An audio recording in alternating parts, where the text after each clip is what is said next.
Afternoon Sports Drive on the Triple Play Sports Radio Network. Let's do this thing. It's just two guys talking sports, and we actually pay them to do it. You volunteered, didn't you? We're paying you, aren't we?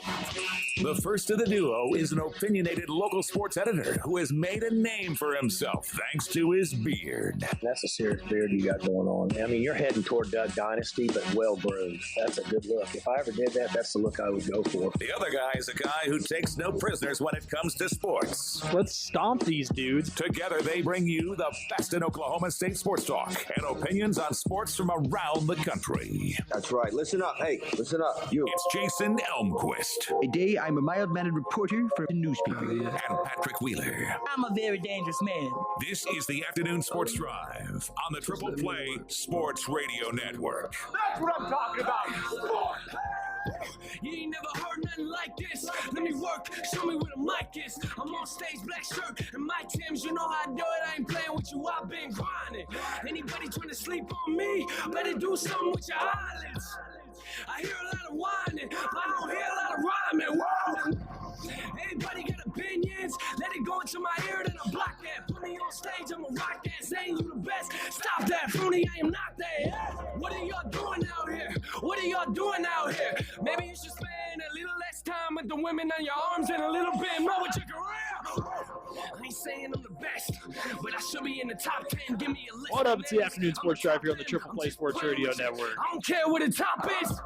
Tuesday rolls in. Patrick Wheeler with you. Jason Elmquist is back with us as well today, as he is feeling a little better. At least I assume that's the case after yesterday. And we do want to make sure that everyone knows it's not the coronavirus.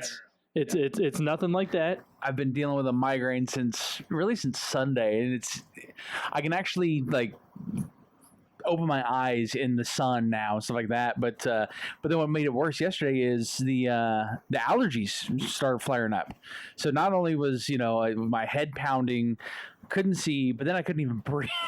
So it was just like, I just need to call it a day on this one and restart. And yeah, I'm feeling better. Allergies are still kicking my butt, but not as bad as yesterday. I can actually breathe out at least one nostril now. I wonder how many people this year specifically have had some major allergy problems like they always do, and they immediately just think, oh my goodness. Right. That's it. And that's the nice thing for me is I was actually just joking with Casey, like before I moved to Oklahoma, I spent the first 25 years of my life in Kansas, never had allergies. I moved here and it's 90% of the year I know it's more than likely allergies here.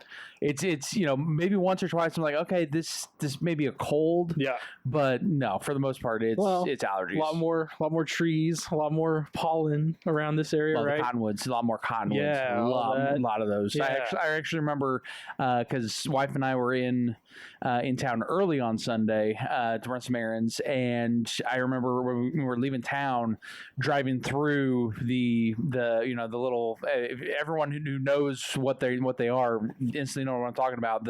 Basically the seeds from the cottonwoods and whatnot. We just drove through essentially a wall of them out. Actually, it was out past right next to the Botanic Garden, which obviously that doesn't help as well. A lot of some flowers and plants that are not native to the area, which I'm sure attribute to it as well. But yeah, it's that time of year again when it comes to allergy season. So I'm sure there's some people who are. Especially again, like yourself, if you start coming down with allergies, if you're not used to that in Missouri, you may be like, oh man, maybe it's the corona. Yeah. It never hit me too hard, and I would be very surprised to ever know, I had coronavirus and like I didn't even know it. It'd be one of those things. I feel like that could be the case for a lot. When I remember within the first year or two of moving here to Stillwater, reading a story where it was the top 10 cities for worst cities for pollen, basically for allergies, and 2 of the top 5 were Wichita, Kansas, and Oklahoma City. and I'm situated right between the two. So yeah, that's essentially what it's been for the past 10 years. It's just beating you on both sides. A little roadmap of where we're going with the show today.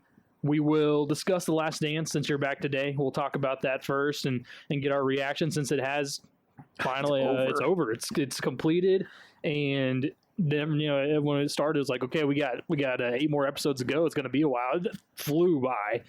So we'll talk about that. I know it's been a hot topic, especially today, because some news came out about a certain incident that took place in The Last Dance, which we'll get to as well. At 4 o'clock, Dan Lucero is going to join us from 580 Sports Talk from Topeka. He's been doing that show there for quite a while, and we'll get his take on what's been going on with them. They're kind of in the same boat as we've been this entire time, and I'm assuming they've been on air too this whole time, like we have, and have been kind of talking about whatever they can possibly talk about right now. We'll get his stance. They cover K-State, so we'll talk about Big 12 and what he thinks is going on with all that as well, because Bob Bowlesby did make some more comments. Not a lot of extra information was given on those comments, but he did talk about that. So we'll mention that later as well, and we'll talk about Oklahoma State football later too, because they were bumped up in a preseason ranking right now into the top 20. So we'll talk about that. The Last Dance episodes 9 and 10 took place on Sunday. It was all about finishing out the Last Dance, really. I mean, that was it. They finally got to that point in 98. I think the first thing that really stuck out to me whenever I'm watching episode 9 and I'm going into episode 10 is, okay, even when MJ, and he said it multiple times, the mental exhaustion and the physical exhaustion was just there for him and his whole team. But they still found a way to grind it out and get it done. I think the main thing that I noticed first in episode 9 was just how intense the battle was between him and Reggie Miller. Now, I mean, Reggie comes in as this, and they described it perfectly. Extremely confident young kid, and he showed it too, right? Yeah. I mean, he hit some tough shots. Didn't really, bow down in the face of Michael Jordan out there. I said it yesterday too. Like, talk about a guy that also has never aged. They showed Reggie Miller. He looks exactly the same as he did rookie year. Reggie's one of those guys where you almost wonder, could he have been as elite as Michael Jordan if he would have had a GM like a Jerry Krause who got better people around him? That's the thing, is like, if you really go back to that team and some of the other teams that he played for with Indiana Pacers, and he said that he felt that they were the better team, but you look back at it now and you're like, okay, outside of Reggie, did you really have any true, someone in their prime, kind of all-star fringe NBA Hall of Famers? You didn't have a Pippen, you didn't have a Rodman, heck, you didn't even have a legitimate Steve Kerr type option or Luke Longley, Tony Kukoc. You didn't have any of that. The only guy I remember off of that roster is Rick Schmitz, and that was because he had that weird shaved head. Like, it wasn't bald, it was shaved down, and just that kind of crew cut looking. He wasn't that great either. So I mean, I wonder, he's one of those guys where he, because we talk about, I think they even said it in the documentary that one of the most clutch late game shooters in NBA history. Imagine if you would have had that with a real team around him, what they could have done. I mean, because that's the thing. They said that I think I read a story today where they said that the Pacers, obviously the Jazz, were trying to become that next dynasty. Yeah. And obviously they just weren't able to do it. But the Pacers, I think, could have, if they could have gotten somebody to go, even a 2 or a 3 option to go along with Reggie. They were extremely confident as a team. Like you said, he had mentioned a couple of times he truly believed the Pacers had the better team. And on paper, I think you're looking at a team that was just as close at some points too. And it was just too much to get past MJ. Speaking of players that MJ soloed out, I guess you could say, Brian Russell was the next one that was put on MJ's list. I loved the tweet I saw. You don't want to be. He's like the one guy you don't want to be on his list is MJ, because he will personally go after you and attack you, and that's what he did to Brian Russell. He went up and he hit that buzzer beater on him as well. Before we get to the flu game topic here, I got to ask you: was John Stockton, and is he the greatest passer of all time in the NBA? They showed that pass that Probably he made so. the way down the floor. Honestly, that was a great pass. But some of the, the reason they were able to run the pick and roll so successfully is because of him. Yeah. And again, I think, obviously it helps you have a guy like Karl Malone, but I think if you would have put any big man who could catch a basketball in with Stockton, you would see some really impressive numbers. Well, and he even talked about too. He had that same mindset of, I was out there and I never once thought, oh my gosh, it's Michael Jordan. Now, I think it was those guys that ultimately ended up with more success than other players is when they didn't get caught up into who they were playing, because it probably is very easy to do. He was such a big star at the time. I mean, I was looking it up while you were talking about them. I just had to go up and look at it just to verify that I was right with my assessment of the Pacers.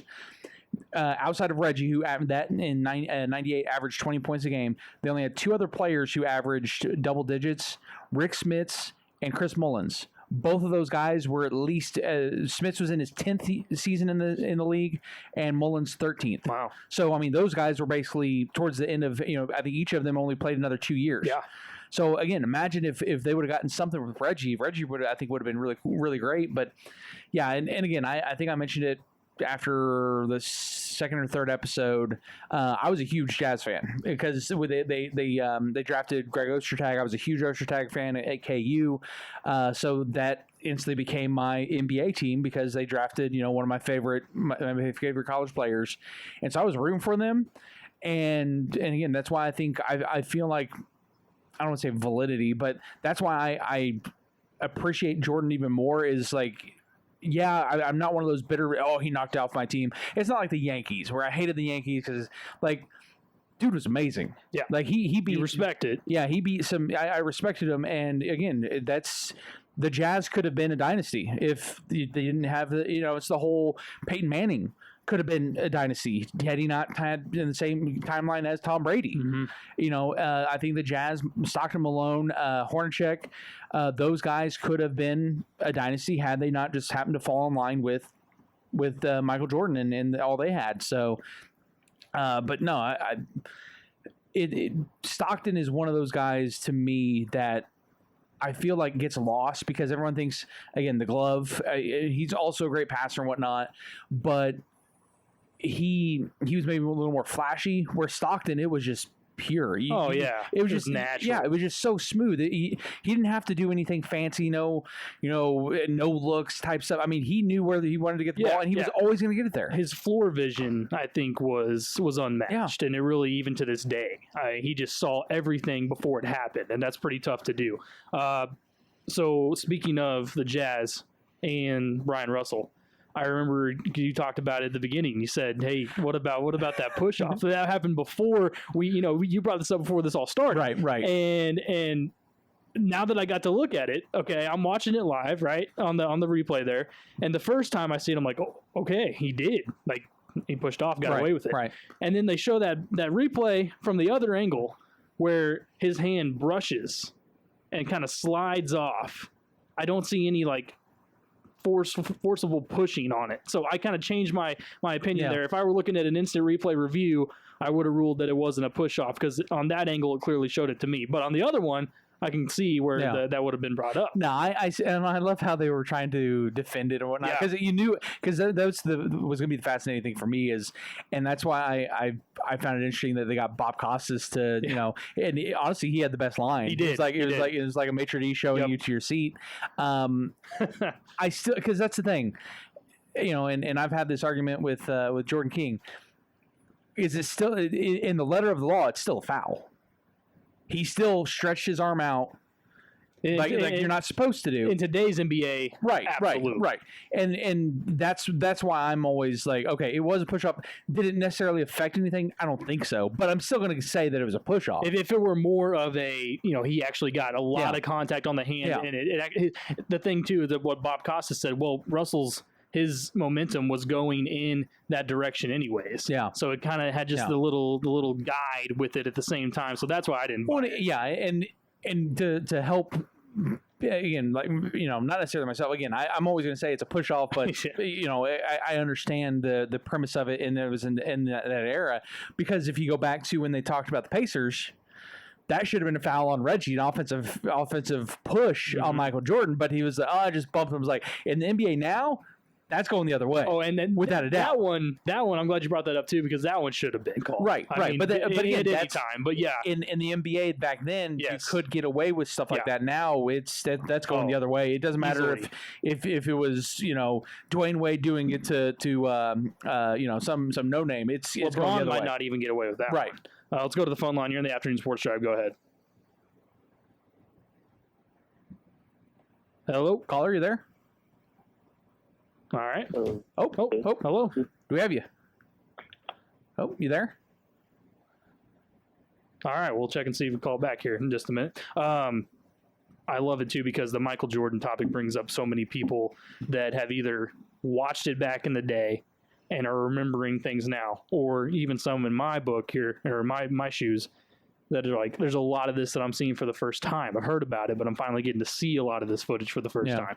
And that's what's impressive to me. Do you buy the whole we couldn't try for a seventh because the market was going to be too great for those guys, blah, blah, blah. Whenever Reinsdorf said that, I kind of thought to myself, that probably holds some truth when you look at the talent that was on that team. But then you get MJ's side of it where he's like, everybody would have signed 1 year if it meant going after it. That makes me want to be like, they should have maybe tried to get it done. Here's the thing I'm calling BS for. Because if you really think back to the end of that documentary, they mention that Pippen was traded, that Kerr was traded, that Rodman was released. So that means all three of those guys were under contract for 98, 99. Right. They were under contract. Right. You can't come up with the excuse of, well, like, I get the meaning, the market value of, hey, we can get more from trading, but did they? No, they didn't, because they went from one of the best franchises of all time to one of the laughing stocks of the NBA for the past 20 years. And I think Jerry was, Reinsdorf was so much, I think, it just like locked into the idea of, I've got to support my general manager here. I really think that might have been the case with Krause saying that before the season, Phil Jackson's out. How would it have looked had he come back to the end and said, I'm changing my mind and I'm going to change Jerry Krause's mind. We're going to go after another ring. Right. And I think that's one of the stories I read today brought up a good point, is the fact that what this documentary shows is, and it was almost unfair to Krause, and we've commented on that, but the fact that he's not there to defend himself of saying, you know what, if everybody was on contract, you could have fired me. You're the owner. Yeah. Where right now it gives it almost where the owner can just kind of throw Krause under the bus, saying, well, we didn't want to, Phil didn't want to, make it look bad for Jerry and whatnot. Because essentially the owner could have stepped up and said, hey, we got everyone under contract. Phil's willing to come back. Michael's willing to come back. We just have to make a change at GM. And while, yes, he's been great, if we want to win a seventh, and we want to make a lot of money next year because we're going to still have Michael Jordan, we're going to win we're win another championship, we got to get rid of the GM, so be it. Yeah, Jerry Krause. If you're the owner, you should have done that. Jerry Krause not being alive today is a perfect scenario for Reinsdorf. Well, and apparently, keep an eye out for it, because I'm sure it'll sell like hotcakes when it's official. Apparently, the story I was reading, there's unreleased, unfinished memoirs that he was writing. Oh, really? And whoever has access to them now probably are going to try to get a publication to get that sent out, as almost as is, because before because he passed in 2017. I'm sure a lot of people at this point, especially now that this documentary is out, would be interested to see his point of view. That'd be fascinating. Yeah, because we only got the little tidbits from the early 2000s interviews that they found. I mean, this whole documentary was great the way it was, but can you imagine if Jerry Krause was given his 2 cents the entire time too? You would have had this back and forth from a distance between MJ and Jerry. Like, how great would that have been? Yeah. But I look at it this way too, because Reinsdorf said in that final segment as well, he didn't believe Michael Jordan was completely healthy. And he had said that. And I think how bad of an excuse was that possibly? Because obviously MJ went on to play for another year. Well, he technically retired after for like 2 or 3 years, and then went back and played one more season with the Wizards. Yeah. I think that if it holds true that what Michael Jordan was saying, that I would have come back, that Steve Kerr would have come back, Dennis would have come back, Phil Jackson. He said Scotty would have if we had coaxed him into it. And that's what I'm disappointed is, and I think maybe why they didn't put it in is because it leaves it at with the assumption that they would. Well, ask him. Tell me what Pippen would have said. Tell me what Rodman. Tell me what Kerr would they have even to this day if they. I don't know if Pippen would have. I don't either. Because that was the thing. He wanted money. Yeah, I don't He know. wanted to get his. I don't know how to read Scottie Pippen after this because he went back and forth so many times. There was those early episodes where they showed him like hating Jerry Krause, right, for the whole contract situation, was like verbally abusing him at times. Then you get at this last episode, he goes, "We had the best player on our team, the best coach on our team, and the greatest general manager of all time." And Jerry Krause, I'm like, dude, what, greatest of all time? Like you were just, so there's this back and forth. I didn't understand when he said, back in the last couple episodes before these final two, that about when he set out that one time on his team, that if he had to do it over again, he'd do it again. Yeah. I'm like, dude, like 20 plus years later. And again, keep in mind the fact that last year he sat out for 3 or 4 months for that, because he'd had that surgery and whatnot. So to say that Pippen would have come back for one more year, yeah, I don't know about that. Pippen back then, I don't think so. Because again, he went out and got his money because it was brought up. Ultimately, he got more, over his career than Michael Jordan ever ended up because some people overpaid for him after that year. But that's the thing is like he mentioned the fact that was a span where he wasn't getting paid and he wanted to get paid. And would he have sat out that final season or found some excuse to not play, and that would have ultimately prevented Michael from making a run because he would have been dogged yet again. So, and when MJ was going down that list of guys that would come back, you could even see he kind of hesitated before he said Scotty. He was like, well, Scotty would have if we had talked to him about it. And that kind of makes you wonder, well, really, would he have, or would he have ready to be, time to move on for Scottie Pippen? And I also feel like what we learned is Phil's the guy that we all thought he was. Oh yeah, because he's one of those guys where I think back then he respected, in a way respected authority. He's like it was almost like he put this in. Jerry Krause allowed us to get to this. I don't necessarily want to go backstab him. Because that's the thing is like that was the quote was where's the backstabbing? Right. Jerry Krause, there's no backstabbing. That would have been backstabbing from Phil if they would have done that. But at the same time, it is so unprecedented to say before the season starts that this is your head coach's last season. And that's I think what Michael said. He's like, why did it even need to be said? Exactly. Like it didn't. Wait, let the season pan out. Again. And how would that have changed things possibly? That's why I said like Jerry Krause was both Caesar and Nero. He was. He burned down Rome. Yeah, he absolutely was. Before we head into our first break here, I'll leave you with this crazy statistic. Michael Jordan has still to this day, sold 2 times as many shoes as any active NBA player ever. But all these active, isn't that crazy? He hasn't played for 15 years or whatever it's been. Yeah, that's unbelievable. Well, have you seen the Jumpman commercial that came out afterward? I don't know if I did actually. It basically talks about all the sports. It's like because that are connected with the brand. It shows like baseball, football, every sport. Like our story isn't done type of thing. So it's true. It's like Jumpman and Nike and what Michael Jordan created outside of basketball still lives on to this day. Absolutely, it does. We will come back and keep discussing. We're going to get into the flu game that has now been debunked. We'll talk about all that went down and much more still to come here on the Afternoon Sports Drive.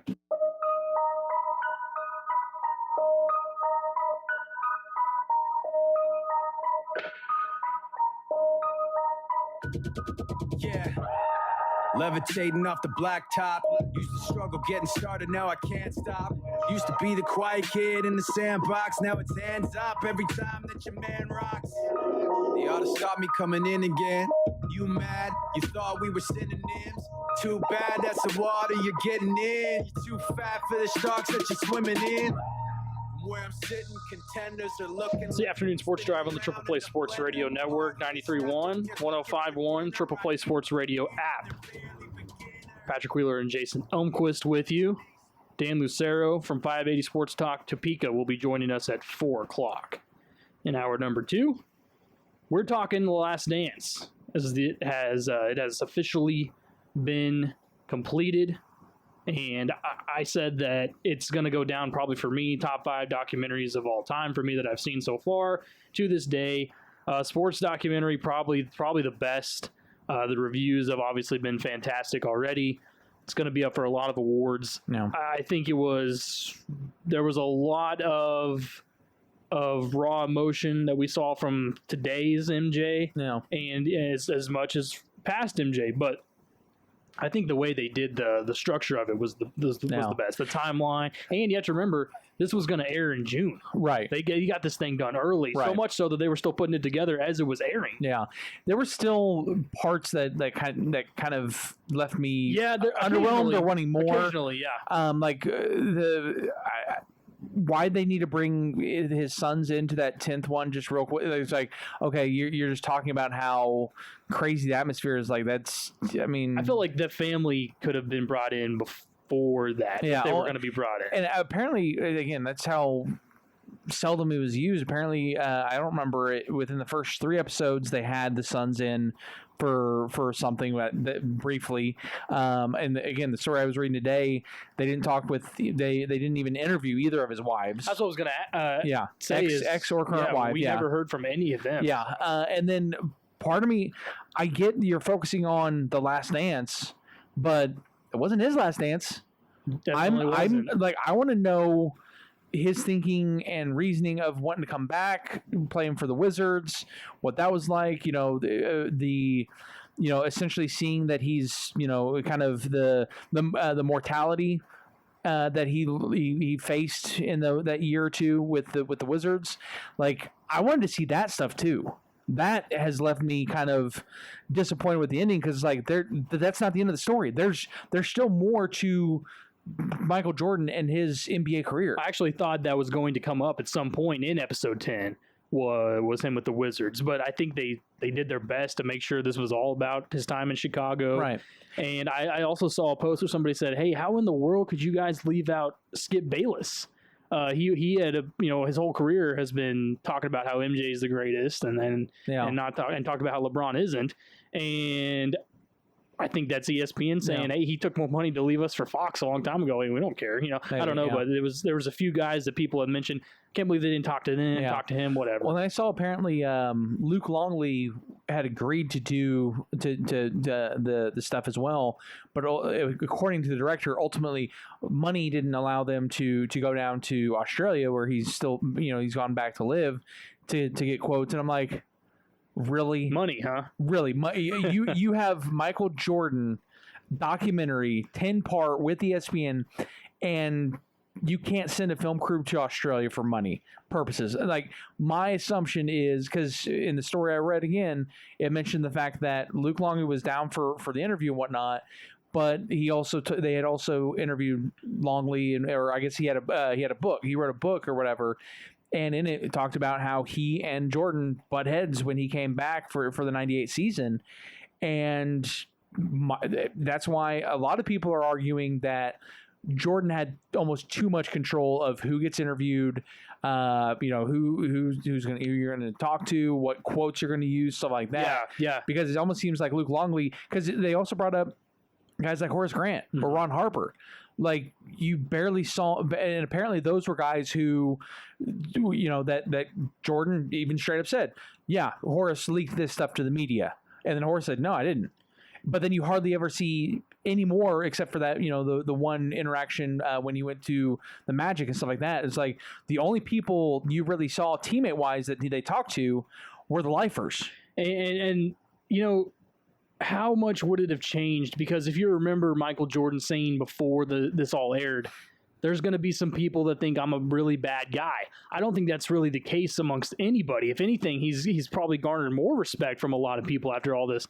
How much would it have been different had it been, say, Netflix only or some other, HBO, whatever, that picked it up, and instead of saying MJ's having full creative control, we're going to do our digging here. And because it was all that footage right from when Michael Jordan said they could follow him around. Right. So I feel like a lot of it had to kind of correlate. They said, well, you said we could do this, so we have to get your sign off. And they put it perfectly in my mind is they called it basically Michael Jordan propaganda. And in a way it is. it's great. It's still great viewing. It's still appreciated. Still enjoyed it. But yeah, you didn't necessarily see a lot of the negativity.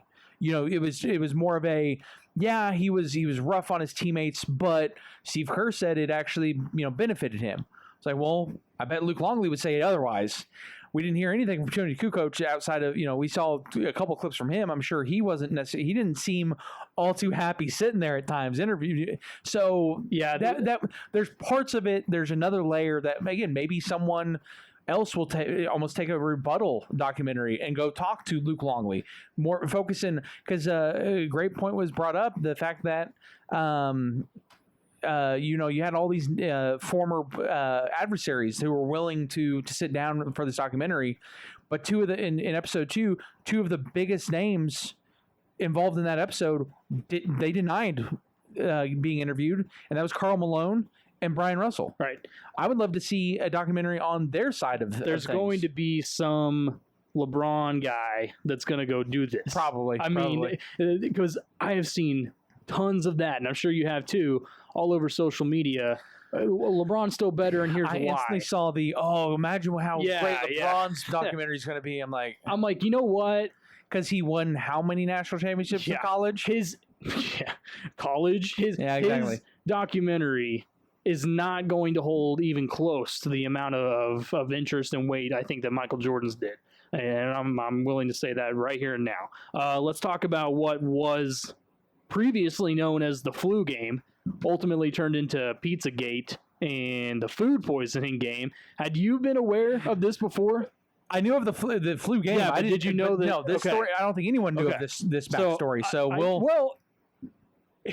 Jordan Woodruff comes in the other day and tells us that he actually had heard of this before. No, I guess some people have. Okay. I asked Tom this yesterday. I said, Tom, did you know that? And he goes, I never heard of the flu game. And I was like, Tom, how what? I had to cut off his mic.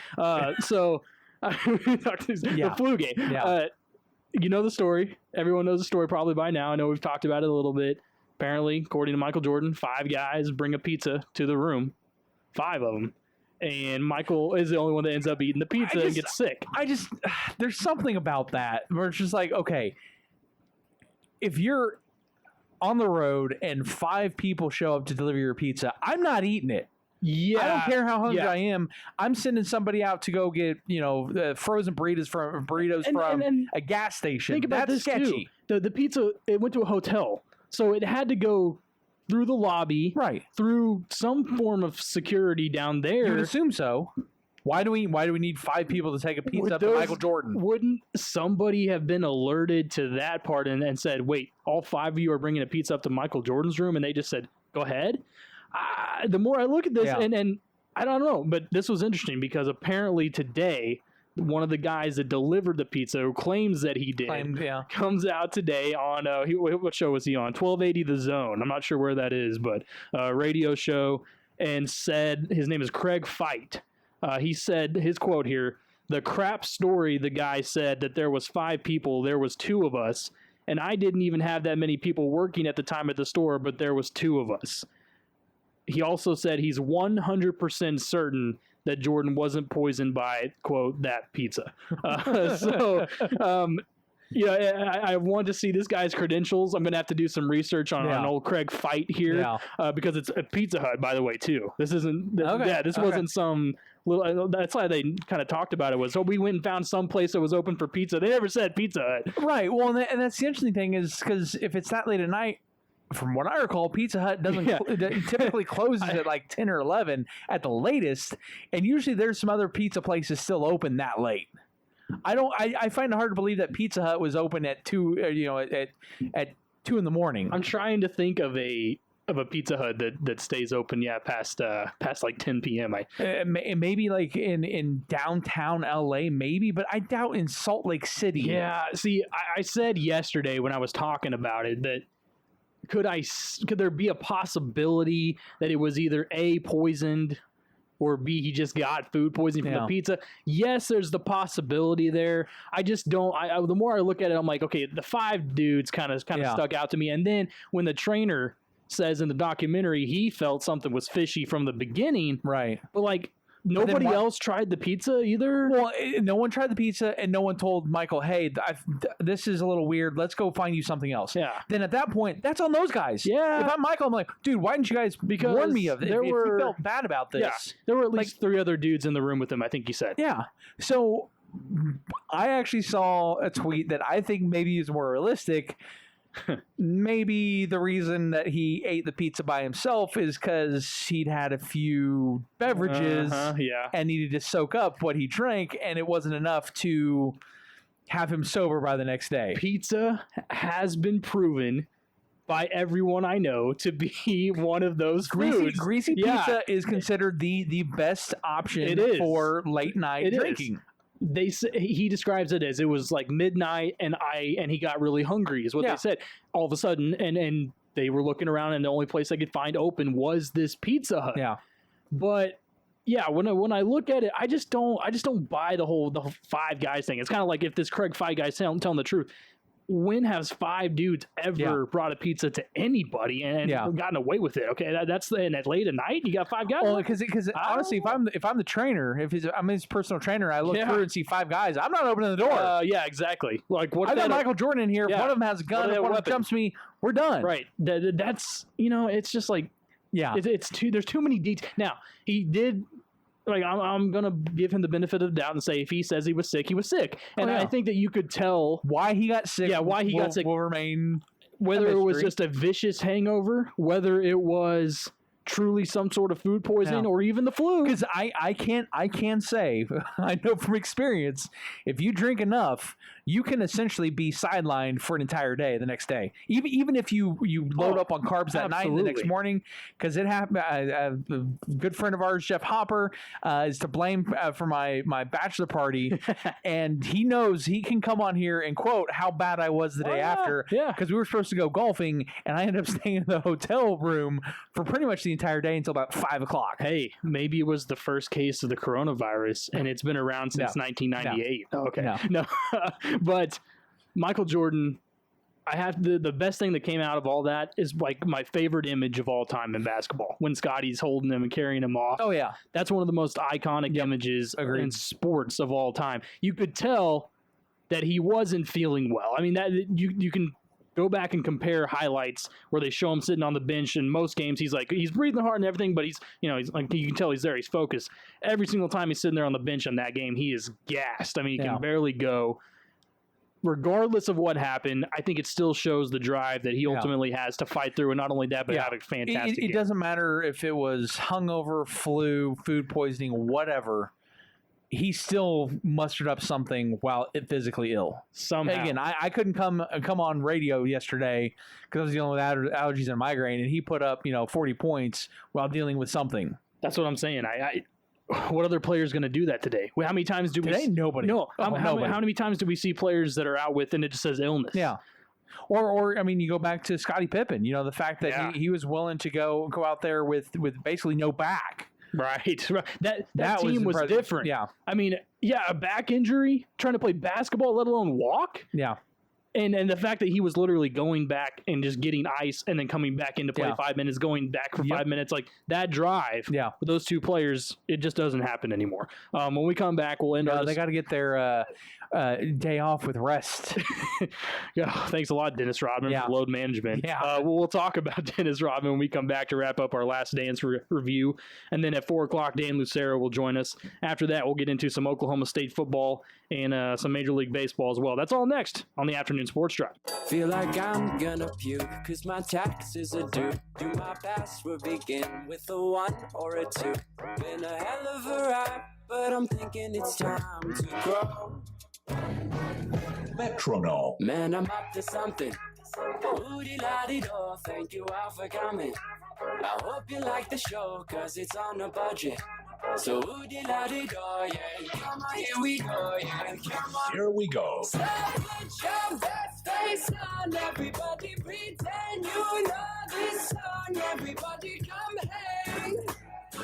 Let's go out with a bang.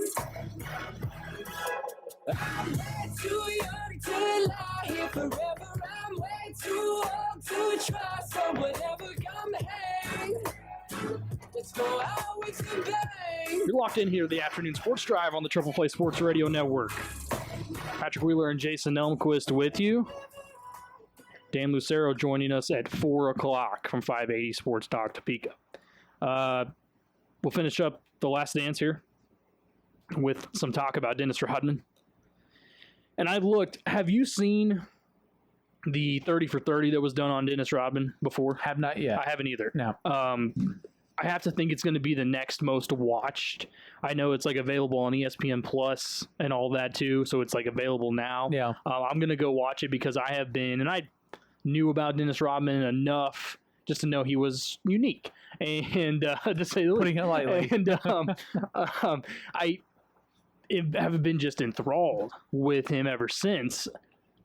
This talk, we get episode 3, I think it was, pretty much about Dennis 3 or Rodman. 4, somewhere in there. And not a lot until they mentioned him again here. They had a quote every now and again, but here again in the final episodes, and he disappears during not just a normal regular season this time, the finals. I actually remember that. Again, my parents didn't let me watch wrestling, WWF. Well, why not? But WWF back then, WWE now. But I remember I was over at a friend's house and he was obsessed with it, and I remember watching that and remember just being like, what the heck? What is? And that was one of the first. I mean, you see it nowadays. Like you see Gronk on it. Trump was on it several years ago. A lot of people are. He was one of the first big name celebrities to kind of transition to try to cross platform. And yeah, it was just weird. It's bizarre. But it didn't. But I mean, again, he came out and had still one of the best games, the playoffs, the following game. That's why he is regarded as, and everyone's like, okay, that's fine. Because if you think about people today in the NBA, if they had gone and done that, how many would come back and still perform at a high level? Yeah. I think that just showed and it was that. I'm glad you brought it up because that quote. In the entire documentary, and I'm saying this as a media person because I think I'm more like-minded to Phil Jackson than I am a lot of media people. His comment when somebody goes, is Dennis Rodman, being away from, missing practice yesterday, is that a distraction for you guys? And he goes, no, it's only a distraction for you. Yeah, that was great. Because I have to ask stupid questions like that all the time. Yep. But like that's my approach. Like these again, especially at the pro level, these guys are paid a lot of money to drown out any, whether it's media, whether it's a teammate doing something stupid. The Chiefs obviously, or NFL right now, a lot of those franchises are dealing with people being boneheads right now. Yeah. But the teammates around them are paid a lot of money to not let that be a distraction. When you had Terrell Owens back in the day in your locker room, yeah, he was probably a distraction, but you're paid a lot of money to also try to avoid that being a distraction. There's always been that talk, too, of how do coaches in major sports coach? I mean, especially in the NBA, because as is a lot of other sports, a lot of their players are getting paid more than they are.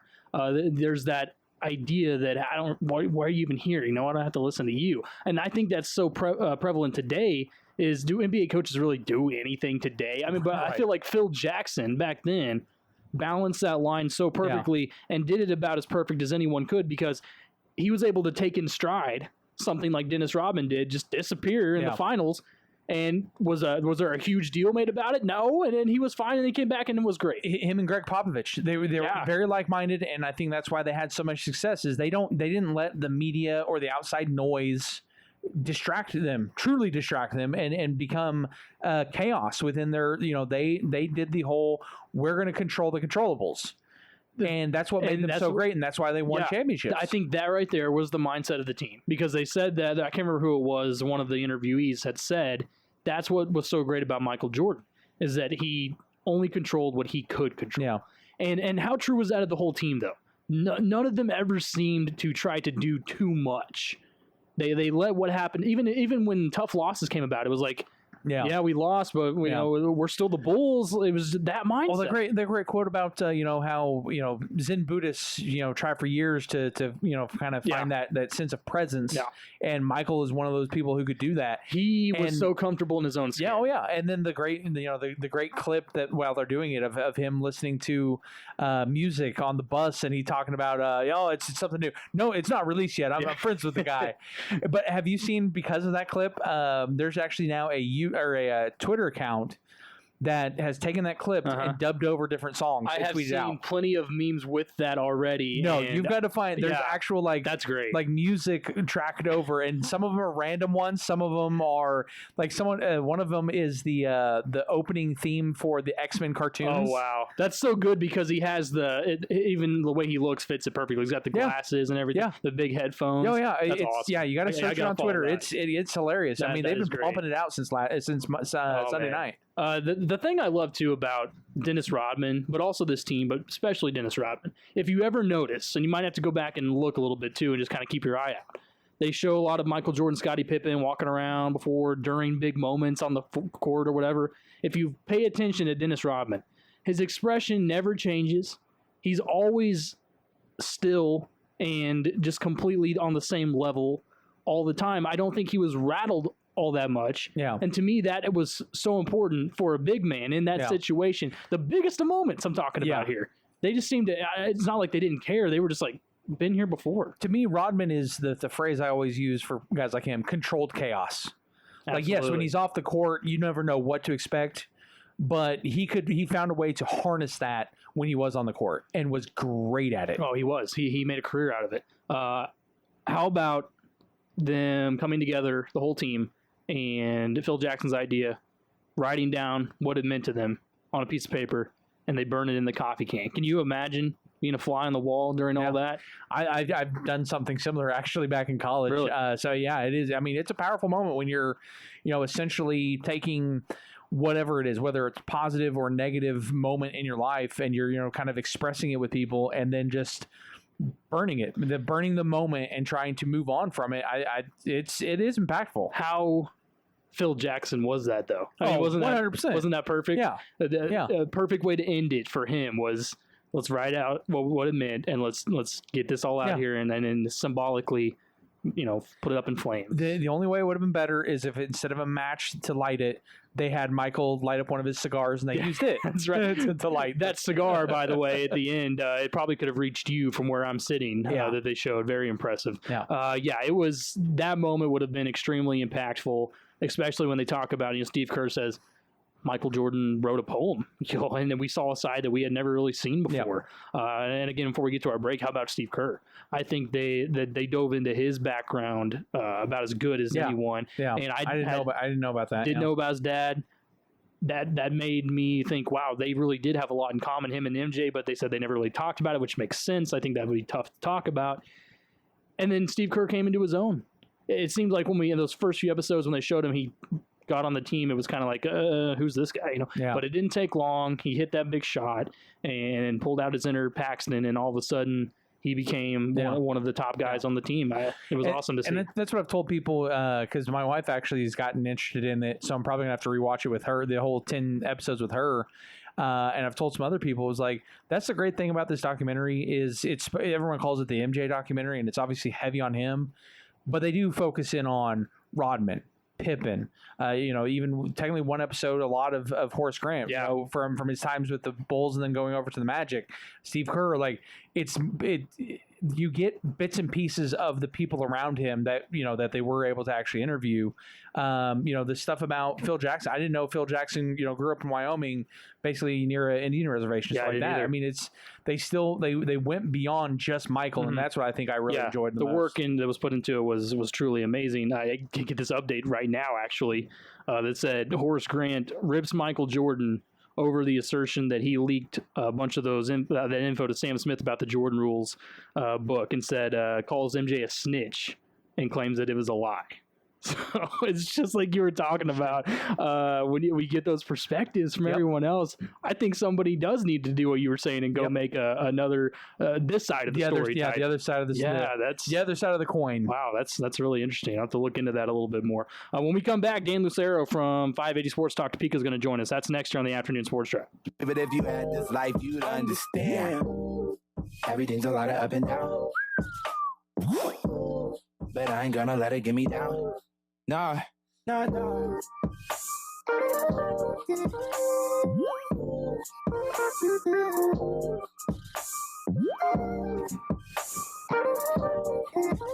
back. Hour number 2 of the Afternoon Sports Drive here on the Triple Play Sports Radio Network. Patrick Wheeler and Jason Elmquist wrapping up your Tuesday afternoon. Hope everyone's having a great Tuesday so far. Just got done talking about The Last Dance, and that pretty much took up we could probably do a full show on it if we're being honest here. But we got to throw some other stuff in there every now and again as well. And we're going to bring in Dan Lucero, who has covered a lot of Big 12 sports and has done a ton of sports talk about national subjects as well. Dan, I think I ultimately met you, what was it, 2 or 3 years ago now? It's been a while. Back when we met at the KAB at Kauffman Stadium, out of all places. So how's everything been holding up for you in Topeka? Everything's good. Patrick, thanks for having me. Yeah, I think that's about right. I think I met you around 2-3 years ago at KAB Dave K. But yeah, everything's good here. Just trying to make it through this sportsless landscape like everybody else who's passionate about it and cares about it. And for those of us who it's our livelihood, just trying to make it through each day as best we can. So what's been the binge show that you've been binging during this whole quarantine time? I am not always the biggest binge watcher of shows. I'll put a movie on before I'll put a show on, but I'll give you 2 shows. I will say that I have gone back and watched a lot of old Simpsons episodes. Those never get old. And I'm rewatching Justified, which was on FX for a while. Now the full 6-season run is on Hulu. And I think that's one of the best things ever that's been on television. So, I've heard a lot of good things about that one. Rewatching and highly recommend that one. Okay, yeah, I've heard a lot of good things about that one. How's the vibe out in Kansas with all this coronavirus mess? Well, the governor here in Kansas announced today that they're gonna move towards another phase of reopening the state. Sounds like casinos, movie theaters are going to be back open. They just reopened hair salons, gyms. So slowly but surely, things are starting to look a little bit more like normal, at the very least, in terms of some of the options for entertainment or some of the options for daily life. But it's starting to move in that direction. This is a question that I've been asked, and it haunts me even to this day. But it's, where were you when sports stood still? And I can't believe that I have to answer that question, because I can tell you exactly when and where I was. Can you answer that too? Oh, 100%. I think anybody who works in sports, anybody who, sports is their livelihood, will always remember what they were doing and what they were up to March 11th. I was covering the Kansas State basketball tournament. Okay. I was covering the big school tournament, Class 6A, big schools here in Kansas. And that tournament was being held in Wichita, and was covering the first night, which was the first round girls games were Wednesday, and that was when everything started to kind of shut down. The first round boys games were on Thursday. I remember sitting in a bookstore in Wichita using their Wi-Fi. I was watching that bizarre first half of the Big East basketball tournament, where St. John's and Creighton are the only power conference basketball going on, and they're playing in an empty Madison Square Garden. And after the first half, they canceled that tournament. And I turned that off, and I thought, I bet we don't finish this. I bet we don't finish the state basketball tournament here in Kansas. And sure enough, after that night's game, they said, "Yeah, that's it. That's done." So those 2 nights, the 11th and the 12th, yeah, I'll certainly always remember where I was, what I was doing. Yeah, it's one of those you don't want to remember what you were doing and where you were. Dan Lucero joined us here on the Afternoon Sports Drive. I said that I will always remember too. I was specifically sitting there watching my North Carolina basketball team just get their ass handed to them. And I thought, you know what? can this get any worse? And ultimately it did, because sports just disappeared. My dad proceeded to tell me, you know what's coming next is Major League Baseball is going to stop. And I said, you're out of your mind. They're not going to stop Major League Baseball. And obviously the roller coaster kind of went downhill as we know it. So you've covered a lot of, correct me if I'm wrong here, Kansas State, I believe. Did you do any Wichita State too? No, mostly the Big 12. Okay. Given our location here in Topeka, right in between basically Manhattan and Lawrence. Most of my background is covering the Big 12 for sure. So Bob Bowlesby has been kind of the talk, right? I think he's basically been the voice of a lot of the issues going around in college sports and bringing football back and all of that. He kind of talked about, I think it was even yesterday, brought up the idea of, well, we're still not for sure where we're going to go. We're thinking hopefully sometime in July, maybe we can think that mid-June date, possibly too. If you had to give your best guess and put yourself in Bowlesby's shoes here, when is the Big 12 going to get back? That is a great question, and I know that I don't know is a cop-out answer, but I think it's the right one for anybody if they're being completely honest with themselves. If there's one thing I feel very certain about, it's that there is going to be a college football season of some kind, of some length, at some point during what you would call, I guess, the 2020-2021 academic year, because there's too much financially at stake, not just for the athletic departments at the respective universities, but for the universities just in general, to not have football. So I will be stunned if there is not something like a college football season, whether they can play it on time, whether they can only play conference or regional opponents, whether they push it back and playing it February, March. There's going to be college football. Regarding Bowlesby's comments, I find it very interesting that some of the things that he has said about bringing players back to campus. If you're bringing players back to campus, you're not bringing students back to campus. You're really giving away the whole game on the idea of college athletes, particularly football players, being student athletes. Yeah. That blows up the NCAA's entire amateur model. If you're saying that we cannot have students back on our campuses, it is not safe for them, but we've got to get these football players back on our campus because we can't have football without them. We don't have football. We are all in very trouble because that's where the money is. The other part that schools are going to have to reckon with is regarding whether or not people can be in stands to watch these games. And I think that's less of a concern than any of the professional leagues would like you to believe. I mean, obviously, fans are a big part of the experience. We all love going to games, sitting in the stands, cheering on our teams, and the atmosphere of games makes them special, certainly. But at the end of the day, this is a TV show, and there's a lot of money at stake with those TV deals and those contracts as well. They have to have product to put on TV, sell sponsorships to make that money. So that's a long-winded way to answer your question. And again, the real answer is I don't know. But, yeah, there's going to be a college football season. I feel very certain in saying that. But if they are rushing kids back to campus and not opening them to what you would call, I guess, non-athlete students, that really gives away the whole game in a way I'm not sure the NCAA is going to be very comfortable.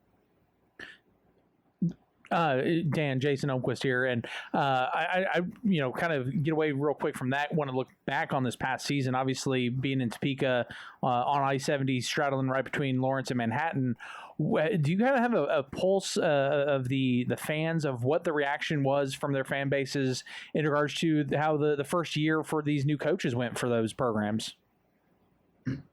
Well, it obviously differs because the two programs are on pretty different trajectories, pretty different levels as things stand. I think that Chris Kleiman at Kansas State had to win a portion of that fan base over. There was always going to be a portion of the fan base that felt that not only was maybe Bill Snyder shoved aside too early and he didn't get to decide when to end his illustrious career there in Manhattan, where he built that program, where that stadium has his name on the side, but that Kleiman came in with the perception of, oh, he's just athletic director Gene Taylor's guy. He's not really qualified for this. Never been a head coach at the Division I level, as though North Dakota State wouldn't have been good enough to be at least the middle of the pack team at Big 12 and probably just about any other Power 5 conference you want to name over the last 6 years when Kleiman was in charge there. He came in and proved that he can coach.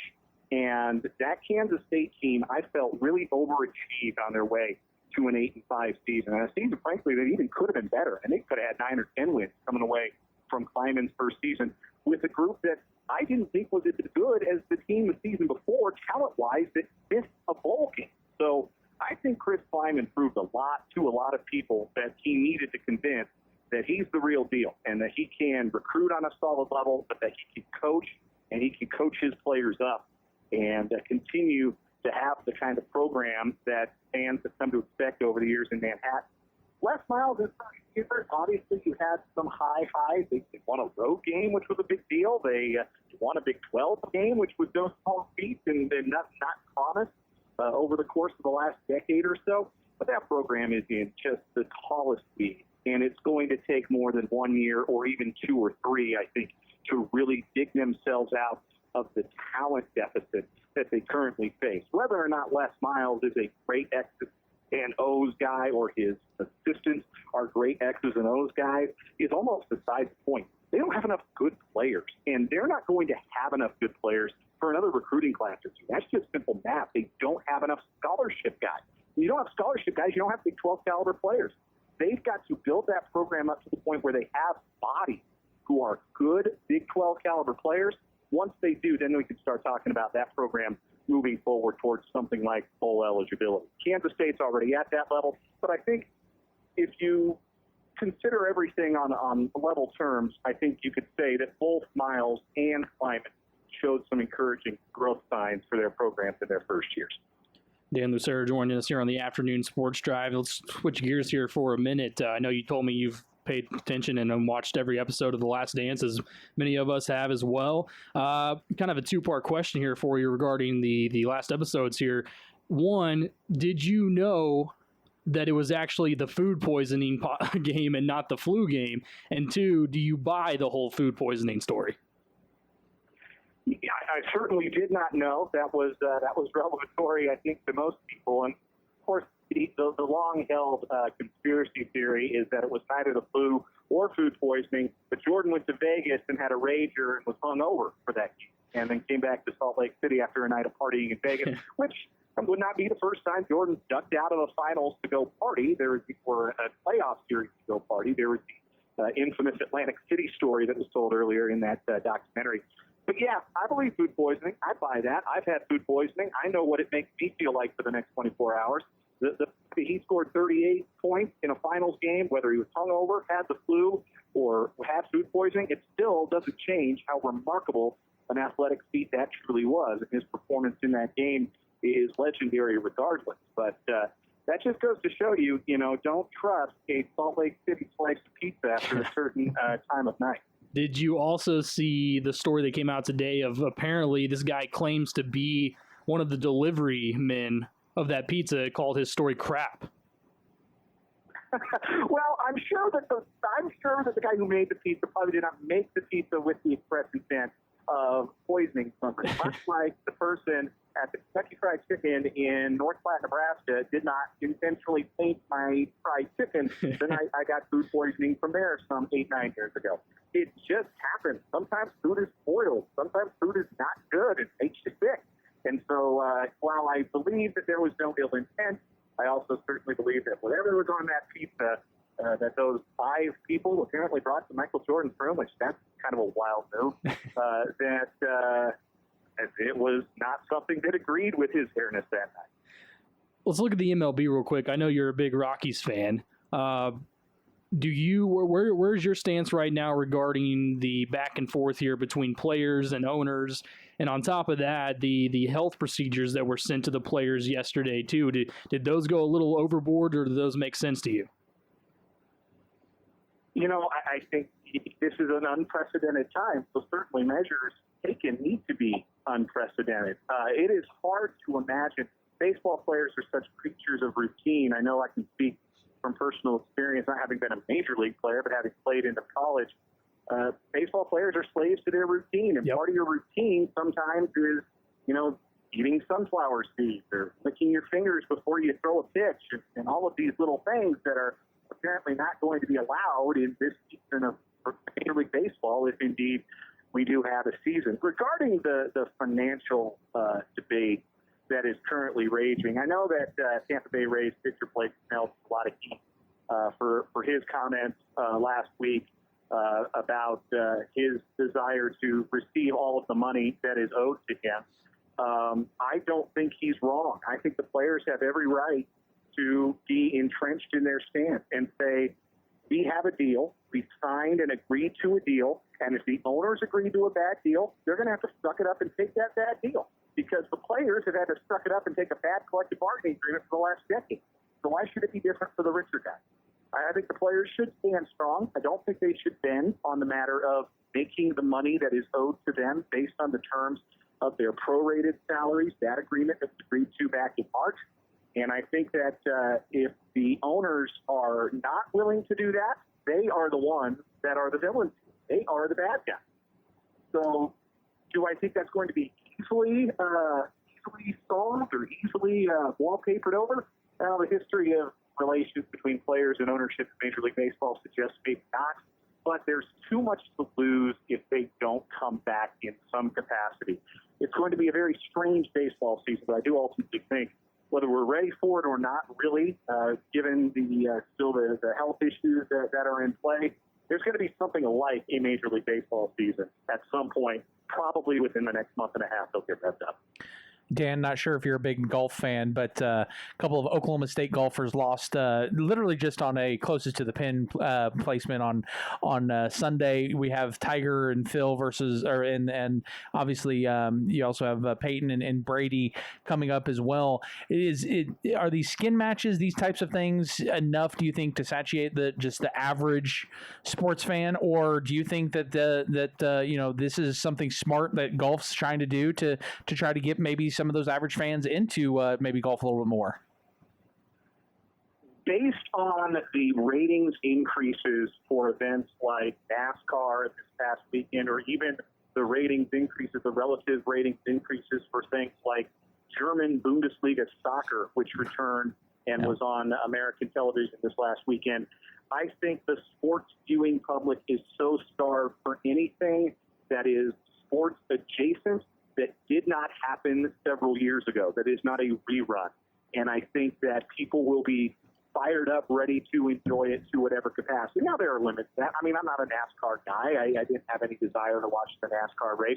I've got no desire to watch UFC fight, even though those are doing great numbers. People are checking those out at larger numbers than before all of this started.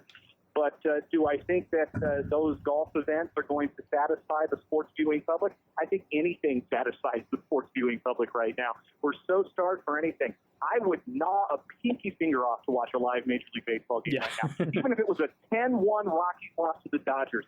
Sign me the hell up. I'm dying for something sports. And it turns out so are a lot of people. Would you take even a game without the Rockies? Think of the two worst teams you could think of. Would you take it right now? Royals and Reds. Yeah, would you watch the Royals and Reds? I would watch. Give me Tigers, Orioles. Give me the Tigers and the Orioles. Give me a doubleheader with a bunch of dudes I've never heard of in my life. Do it. Put it to the field. Put it on. I'm ready to go. Yeah.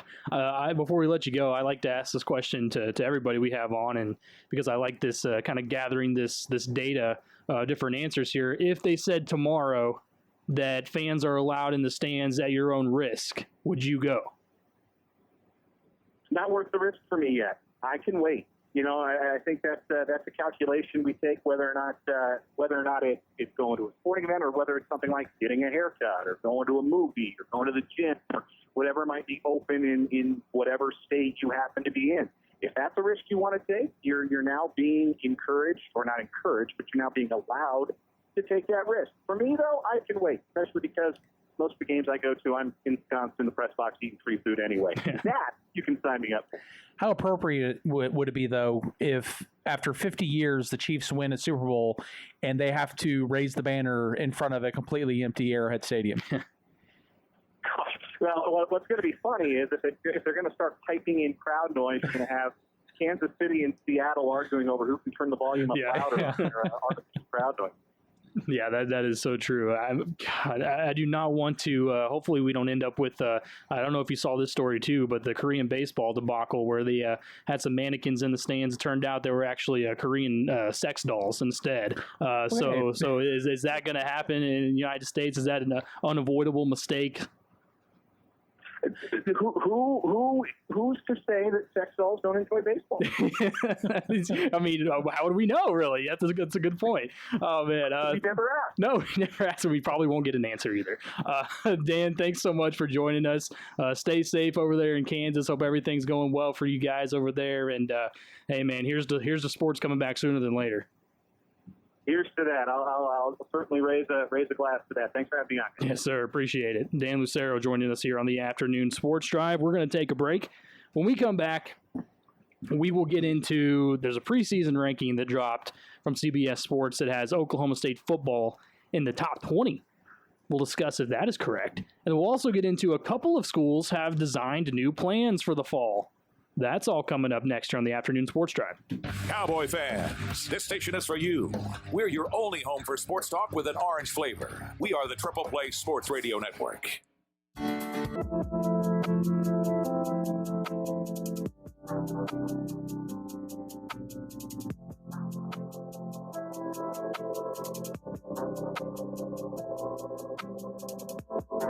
She like my futuristic sounds in the new spaceship. Futuristic if a Philip cake. She never need a man, she what a man need.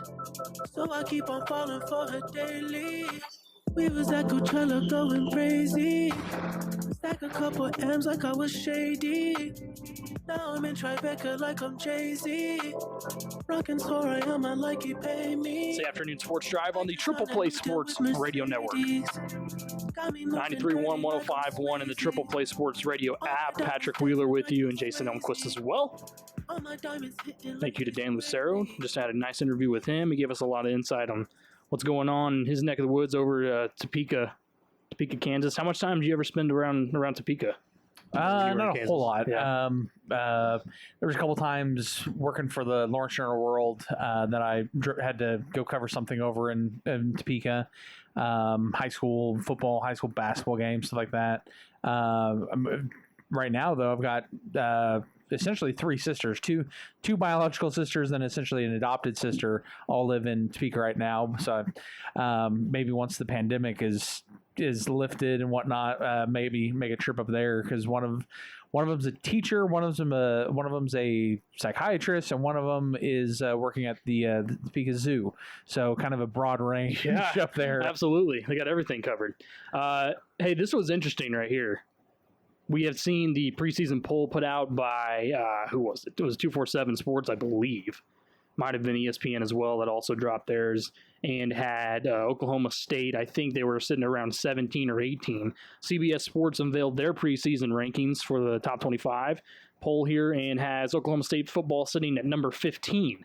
Ben Kercheval had said that his quote is, reasonable expectations is that this group will be fun to watch with one of the most productive and exciting offenses in the nation.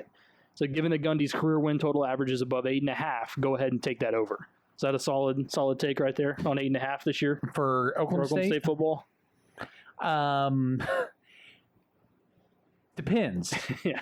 If they play non-conference games, yes, that's a comfortable 8.5. If they don't, obviously, that your windows, you have to win all 9 of your conference games then. So that would be a little more difficult. But let's go with the assumption that you do play 12 games. Getting to 9. Now, is that regular season or does that include bowl games? All he said was his total average. So his total wins, I guess that includes bowl games as well. I would assume would include bowl games. So I'd take the over on 8.5. Yeah, I like that too. He said in his quote here, one of the most productive and exciting offenses in the nation.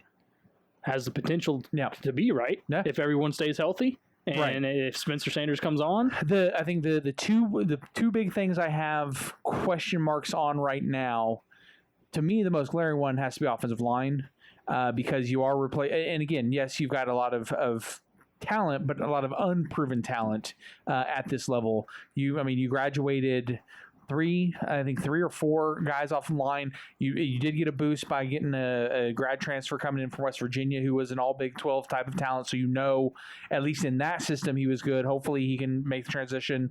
Again, similar styles. It's not like you're asking someone to go from Kansas State, where you're just running the ball, to Oklahoma State, where you're passing it nonstop. So hopefully he transitions well. Again, a lot of young guys on that line is a question mark for me. And then Casey Dunn. Again, I've said it on this show. I've said it to many people. I've written it in columns for the news press. The on the offensive side, the one person when it comes to coaching I never question is Casey Dunn. He's going to have those wide receivers at peak. But we've never seen him have to create a game plan and sit down during a game and, basically as the game on the fly, make adjustments, play calling, stuff like that. I don't know what to expect with that. That's why I'm not saying he can't do it. It's a question mark because I don't know what to expect there. It's just like, with Taylor Cornelius a couple years ago or Spencer Sanders last year. There's talent there. You just don't know what to expect. So, again, I think Casey Dunn is going to do great, but is he going to do, as good as the past two coordinators, or is he going to be as good as Todd Monken, which, those types of guys where you win a Big 12 championship with them? That's what's going to be interesting to find out for me is Casey Dunn this guy that a lot of fans are saying, man, maybe we should have promoted him after Monken left, or, okay, now we understand why he didn't get the promotion when he did. That's, to me, going to be the most fascinating storyline in this season. I know a lot of people will be focusing in on just, wins and losses. Can you get to a Big 12 title game? Can you possibly make a run at the college football playoff? To me, it's going to be, is Casey Dunn as good as we think he is when it comes to being an offense coordinator? How much of the game plan is going to be, we want Chuba to carry this team, but at the same time, we got to get some reps off of him too. Right. I mean, we need him to be a workhorse, but man, we got to get some more reps. Well, I'm going to be fascinated because we saw an increase in it late in the season. It almost right after I wrote a column about how they need to utilize him more in the passing game if they want him to have a chance at the Heisman. We started seeing that. They started using him out of the backfield. Gundy even made a comment, though, about how he's leery of it because, you can take more blindside hits and stuff like that. But Casey Dunn is a guy that I talked to last year about him with Chuba working with Casey with the jugs machine and stuff like that. And he made a comment back before the season, last season, saying getting Chuba Hubbard in space on the edge is dangerous. We want that. And he saw that as a wide receivers coach last year. So does he try to, obviously, again, you want to get the ball to him, don't want to do it heavy, but do you see more of that early in the season instead of just seeing it in the last 3 games of the season when you're trying to mix up your offense a little bit? And that was kind of almost a necessity because you're without your top wide receiver goes down with injury. Obviously, your starting quarterback goes down with injury as well. Do they implement that in and give that extra wrinkle? Because if you include that successfully with his running ability, with Spencer's running ability and passing ability, with the wide receivers you have, that offense, if you get a good balance of all of that, that becomes a Big 12 championship contending offense. Think about how much of what's going on right now can play into when they start this season eventually. Do they get Spencer, or even just slowly kind of get him back into the play and the flow of college football? A lot of plays end up being, well, instead of taking huge shots down the field right away, let's get some dump offs here. Let's use Chuba as your safety valve a lot more. Let's run some screens and maybe just to get him back into the flow before they start going for these home run balls. Well, and that's what the kind of the assumption was last year was he was only getting to work one side of the field. Do they feel comfortable that he's evolved enough whether it be from his play last year, working with the new quarterbacks coach, as limited as he's been able to possibly expand his vision. Not just give him one or two checkdowns, but also is Casey Dunn creative enough to say, hey, if we're going to only give him one half the field, we're going to still give him better options than we did last year, where it's not going to be Kylan Wallace and then a triple covered, or a tight end cowboy back who wasn't able to get off the line because he ultimately had the block. Do you create an extra wide receiver? Do you have Chuba coming out of the backfield, stuff like that? So that'll be interesting to see, because that's the thing is talking with both Spencer Sanders and Casey Dunn this past spring, is they feel like they have a good rapport off of the field, because it's a case where Casey Dunn was that's his region, so he kind of started to know Spencer Sanders from the recruiting process. But when he came up here, apparently Casey Dunn said that he goes over, that Spencer Sanders goes over to his house all the time. They do fishing, they do hunting together. They just have conversations. It's not necessarily hey, how's sports going? It's they do life. They do life. And both have said that because of that, Spencer Sanders specifically said it's going to be great because he knows kind of how I tick. And then the fact that he's trying to get in on the quarterback rooms a little bit more, because he feels comfortable with Casey Dunn, he can say, hey, I didn't like this play last year. I didn't feel comfortable with it. And Casey Dunn can, kind of have this back and forth that could help create a better playbook to utilize Spencer Sanders better. It's extremely important. I mean, to have that relationship, especially with your quarterback. Right. I mean, people talk about they got to have it with these skill position players. The quarterback is probably the most important position in sports. You have to have that continuity. And that's why Gundy, said that he wanted to make sure he had a quarterback coach in place before necessarily the offensive coordinator. Makes sense. And that's why it wasn't that's why, the last year it wasn't a case where you didn't want to promote Casey Dunn. It was he didn't feel there was a quality candidate as a QB coach only, so he needed to have a package deal to make it worth that coach coming to Oklahoma State. And that's the big thing is, I think ultimately it's huge because if you think about it, this was going to be, or this is for now, the third different offensive coordinator, third different quarterback coach for Spencer Sanders. But because you have an offensive coordinator in place that he already knows and has built a repertoire both on and off the field with, it maybe lessens the transition that he was going to have to make if it was a completely new offensive coordinator and quarterback coach. So preseason rank 15, does that work for you? Is that fair right now?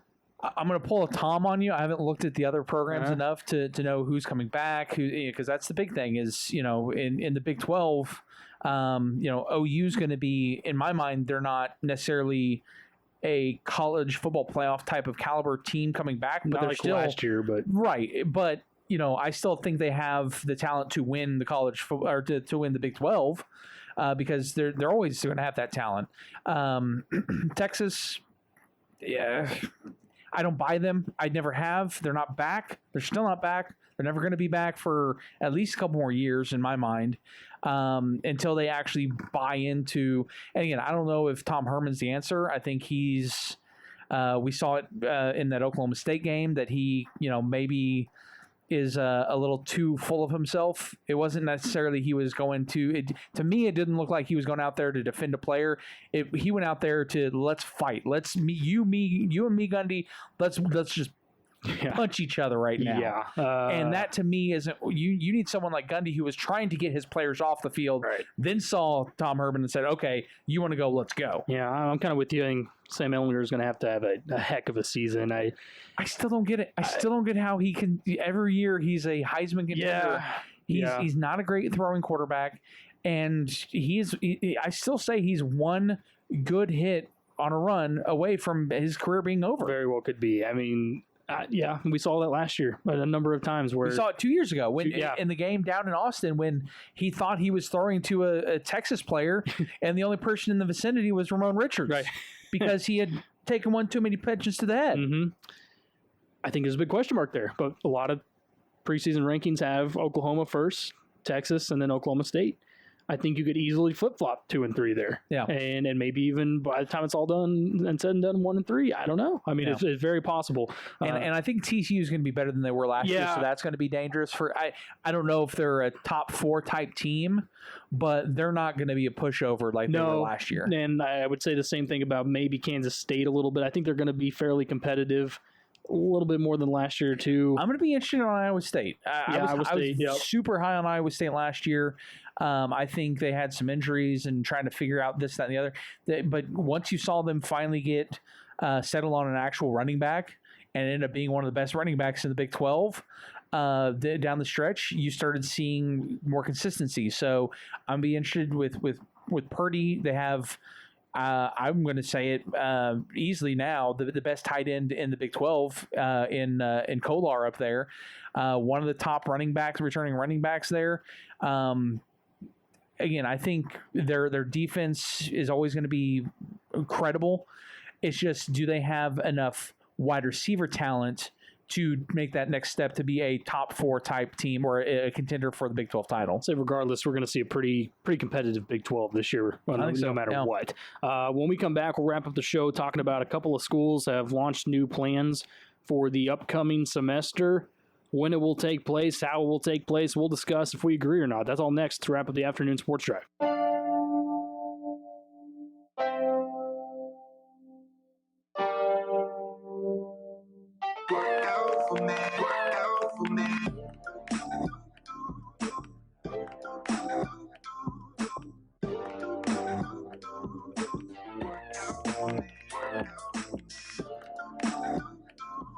Wrapping up the afternoon sports drive here on the Triple Play Sports Radio Network, 105.1, 93.1, Triple Play Sports Radio app. Wherever you're listening, we appreciate you. Thanks for hanging out with us on Tuesday. Patrick Wheeler and Jason Elmquist with you.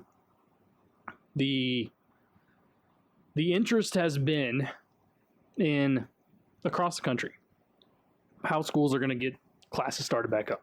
I got to bring this up real quick because this is just coming across. Okay. And since we had somebody who covers Kansas State, I feel it's appropriate. And again, we're always talking about wanting to hear good news. Yep. Bill Snyder sent a letter to workers at Dillon's in Manhattan for their sacrifice and service during the pandemic. How nice is that? That's so Bill Snyder. That is Bill Snyder. Yeah, nicest guy. Yeah, I mean we've always talked about because I think he sent one to Mason Rudolph. Mm-hmm. I think when he was went back in a couple of years ago. But no, this is twice a legend. Yeah, I mean he does those types of things. Yeah, that a lot of coaches would not think twice about. So yeah. So I just want to share that. That's great. That's really good. Yeah. Again, if you follow Harold Kuntz, used to be at the Tulsa station, now up in Kansas City. He just quote tweeted the story about that. But no, that's really cool. I'm sure. As Gundy has said back during the press conference, we don't hear enough stuff like this. That's right. You know, I know us in the news press are trying to do stories like that. I've got one coming out later this month on the Perry Baker, a bakery up in Perry that they've donated at this point over 500 loaves to the local school district. Wow. Yeah, so, that's. I'm sure if Dan Lucero were still on with us, he'd be saying that's not a shock. Yeah. He'd be shocked that it was just the Dillons. That's right. Yeah, I saw that yesterday too. The story had come out. Jared Stidham, who presumptively could be the Patriots quarterback, him and his wife donated 1 million meals to I can't remember where it was that had like I didn't see it anywhere except just like one little spot on Twitter. I'm like that's the stuff that should be. On Tyreek Hill, he's done it for the past 2 weeks. He's gone to buy loads of Chick-fil-A to take it to the St. Jude's Hospital there in Kansas City. He and his mom and grandma have been handing out, with masks on, everything, to the doctors there at the St. Jude's Hospital. Yeah, that's awesome. I mean, it really is good to see stars with platforms like that do things like in the time of need. Yeah, it's great to see. The University of Notre Dame, they came out and announced their new plan for the fall semester. And this is something that I can't remember when I brought it up. It was like a week ago or something like that. The idea here that they're basically doing, and I'm all for it. Okay. Do I think that students necessarily need to be taken off campus really at any point? No. I really don't, but I understand where they're coming from here. And we'll talk about South Carolina too, because they're kind of on the same basis, same line here. University of Notre Dame saying they're going to start their school year 2 weeks in advance to what normally would be. So they're going to start to push it up a couple of weeks. That way they end their school year by Thanksgiving. That makes sense to me. You're going to get rid of the fall break that takes place in October, so you go straight through that, okay? You add all those extra days in. You basically are kind of crash coursing it a little bit here, but it can be done. I think that's the main thing we're seeing here from an announcement from Notre Dame, is they're kind of telling other schools, look, you can do this, okay? If we can do it, you can do it. You restructure a plan, you get everybody on board here, and you say, mainly I'm thinking professors here that are teaching these classes, you guys have to cram a little bit more material into a smaller amount of time. And I think I don't think they do necessarily. Because Really? if you're starting 2 weeks earlier, well, I'm just talking about more of the break they're foregoing and all of that too. So maybe there's. Well, but that's the thing is like you're actually getting. I think you're ultimately getting as many days, it maybe even more so, because if you're getting rid of a fall break, that's actually more days you're going to be in class. So if anything, you're actually taking away time from maybe the professors when it comes to grading, or taking away mental breaks from students. So that that might be interesting, is to find out what grades look like when you don't, when you're starting earlier, when you don't get a full summer break, when you don't get a fall break to at least go home or just decompress for 4 extra days in the middle of October, like something like that. But as far as actual days, I don't think they would necessarily be losing a week or two's worth of classes if they're starting 2 weeks early. Yeah, I mean, it may not be like that much, like you said, a week or two or anything like that. I think that what they're saying here too is it makes more sense to do something like this, if it even means moving up the semester, compared to let's go like Cal State did and said all online, right? Yeah. I think that students too are really appreciating that. And I saw OU apparently release some some of their plans. It was basically if a class has 40 or fewer students, it will be in person. And which apparently is like I think it was like something like 80% of the classes. Basically, it's that.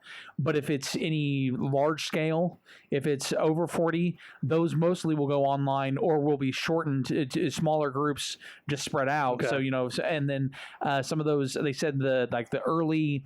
Like some of your freshman courses that are in those big lecture halls, obviously those will not take place. They'll be more broken up into smaller classes. And they're also doing stuff like instead of cramming like 10 minutes between classes, when you get the bell, or the I guess at KU it was the air horn that went off. It's now 30 minutes. Wow. So they're trying to, and I think they're going to try to. I think OU said they're also going to stagger it, so you don't have everyone getting out right at 11:50. Man, that would have been nice for break, and the entire union and campus is completely cluttered. If you do, which is smart, you break it up to where there's 30-minute gaps here and there, and you don't have everyone running into each other. Yeah, you can work that way around. So they're taking those steps to prepare as well. This happens for 2 reasons here. One, you don't, and it does make sense if you look at it. You don't want everybody coming back from fall break from wherever they've been back home and possibly bringing coronavirus back. Right. 2, I think universities are understanding the data now as well, saying it's not as prevalent. We're seeing that in some of these warmer areas. If that ends up being the case throughout the summer and it's not as prevalent around here, then let's push this up. Let's get our season or our school year done before flu season kicks back up again. And instead of doing, for instance, what South Carolina is doing and going online there afterwards, they're just going to end it right there. So I think it makes sense on those 2 platforms. If you're going to have students off campus at any point, that's the time to do it, and it would make sense to push everything up and still get a full year in, compared to what South Carolina is doing, for instance, which is they're basically doing the same thing. They're not pushing any dates up, but they're also removing their fall break, and instead of coming back after that time, it's all going to be distance learning after that to finish out last few weeks and finals on top of it. If I were a student, I would probably take the Notre Dame route there. I don't know if I would want to go 3/4 of my semester face-to-face with my professor and then have to go online. I don't know about you, but that doesn't seem like the best. I think that this model is almost as good as anything we're going to see that Notre Dame is doing here. Yeah, and again, I don't know structurally because I know some universities it may be that they're allowed X amount of days, and obviously since they're a private university, it may be different. But that might play a factor because I know there's some again like University of Hawaii last year. The reason we know this is because a couple years ago when you had the grad transfer come in, they didn't finish up their school like their spring semester ended in like June. Crazy stuff like that. So I don't know how some of these places are going to have to massively rework when you start, when you end, stuff like that to try to avoid running into flu season. I think, too, it still makes sense to me almost to do the same thing for college football. I mean, if they get all of this and the data keeps coming in, it almost makes as much sense to push up the start of the season and then see if you can end it earlier before all the flu season comes back. I mean, we're hearing a lot of rumblings that there's voting going on this week, next week, of potentially allowing athletes back on campus by sometime mid-June. Yeah. Which, if you do that allows you the opportunity to have the season start on time. But it makes you wonder, do they consider, hey, since we're getting in the middle of June instead of the middle of July, do we move everything up? Thus, we can try to finish before flu season. Yeah, I think that'll it makes be interesting sense as well. I really do. It does. When the more you look at it here, and if the trends continue the way they are, why not? This is also a big part of it right here with Notre Dame, is they're not pulling the whole idea of even if we get, which they're fully expecting some students to test positive. I think that's absolutely going to be the case everywhere. And if that ultimately does happen, they are going to have facilities that are been put in place to isolate these students. And so they can be quarantined away from everyone else. They're not taking the path of, if one person gets it, we're going to have to shut down the semester in the university. No. I think right now it's so big to see a university like this step up. Because we need a bunch of. And again, the big thing is they're private universities. They are. But think about it. Could Oklahoma State do the same thing in terms of housing students? I don't know. Quarantine. I mean, do they essentially have a random facility that's not in what use I'm wondering. That they can suddenly turn into a quarantine building? Just by looking from the outside in, it's like I see these big universities, and you would have to think there'd be some sort of space where they could make this happen. That's what I'm thinking. Yeah, Notre Dame is private, but at the same time, how much are they saying? Look. This can be done. It's unprecedented. Now you're going to have to make some big changes and make things work, and put some serious work and thought into it. But it can happen. Now, how many times have we said someone's got to lead the way, no matter what? Right. In football, in school starting back up, this could be it. The big, you mentioned the whole if somebody comes down sick. The big thing though is with athletics. We've already heard the West Virginia AD say just because one athlete gets it doesn't mean we need to shut down everything. That's right. But they've got to be careful because, and I've stressed this over the last several weeks, they're not pro sports. I mean, you've got to be careful because it's not like you have a union and they have a structure. And like if you are liable for those athletes. So that's going to be the one interesting thing is ultimately is there agreement of if one, we don't have to shut down, or if do we have a set number of, well, if we have, X amount of athletes or an X amount on your campus, you have to shut down. Mm-hmm. That's what's going to be interesting. Because again, that's an AD saying it. President has a little more input. Or is it, again, going to be part of, this is your risk you're taking here. You don't have to play for us. All right. I don't know if they go to that level. To things that I've said and Tom has said as well, the problem with that thinking is you have to be careful because those guys think they're invincible. They do. When you're 18 to 22, you're thinking you're invincible. As adults, they need to understand that and have to have the well-being of those younger people. If they told them that, there would be very few football players that would say, I'm not going to play. Right. And I think that the university in the background there might be kind of smiling a little bit. Oh, there we go. We're fine. I don't know how that's going to play out, but I do like to hear that that's kind of the idea because I agree. When major sports have proved it so far, you don't have to shut everything down. When someone tests positive, you do take the necessary steps to get them back and make sure everybody's healthy. That's going to do it for us here on the Afternoon Sports Drive on Tuesday. We'll be back here, same place, same time tomorrow. Thank you to Dan Lucero. Thank you to Jason Elmquist.